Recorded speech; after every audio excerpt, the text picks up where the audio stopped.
আসসালামু আলাইকুম, hello everyone, সবাই কেমন আছেন? আপনারা সবাই জানেন যে আমার একটি শপিং মল আছে। আমার শপিং মলে কি কি আছে আজকে আমি আপনাদের দেখাবো। যেমন থাকছে মেয়েদের long sweater, jeans sweater, hoodie, one piece, two piece, palazzo, tie. যদি গাইস ছেলেদের বিষয়টা বলি, ছেলেদের সবকিছু রয়েছে, যেমন শার্ট, প্যান্ট, গেঞ্জি, জ্যাকেট, সোয়েটার, হুডি সবকিছু আছে। আর প্রাইজের কোনো বিষয় না, যেটা সর্বনিম্ন প্রাইস সেটা রাখা যাবে। যদি আমার দোকান থেকে প্রোডাক্ট নিতে চান তাহলে চলে আসবেন চাষকের বাজারে উত্তরা ব্যাংকের নিচে। বিশেষ করে গাইজ আমার দোকানের জিনিসপত্রগুলো কার কাছে কেমন লাগছে অবশ্যই কমেন্টস করে জানাবেন। আর ভিডিওটি ভালো লাগলে অবশ্যই বেশি বেশি করে শেয়ার দিবেন।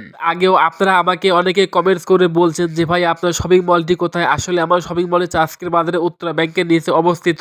দেখতে পাচ্ছেন অনেক সুন্দর টু পিস এবং সাথে থাকছে বিয়ের গায়ে হলুদের পাঞ্জাবি। আর নিচে গাইজ দেখতেই পাচ্ছেন পাতলা গোলগোলা ফুলাতা গেঞ্জি, অনেক সুন্দর। যদি কেউ আমার কাছ থেকে প্রোডাক্টগুলো নিতে চান দেখে শুনে বুঝে শুনে নিতে পারবেন, কোনো সমস্যা নেই। শপিং মলের নাম হচ্ছে সাফা গার্মেন্টস। ধন্যবাদ, বাই বাই।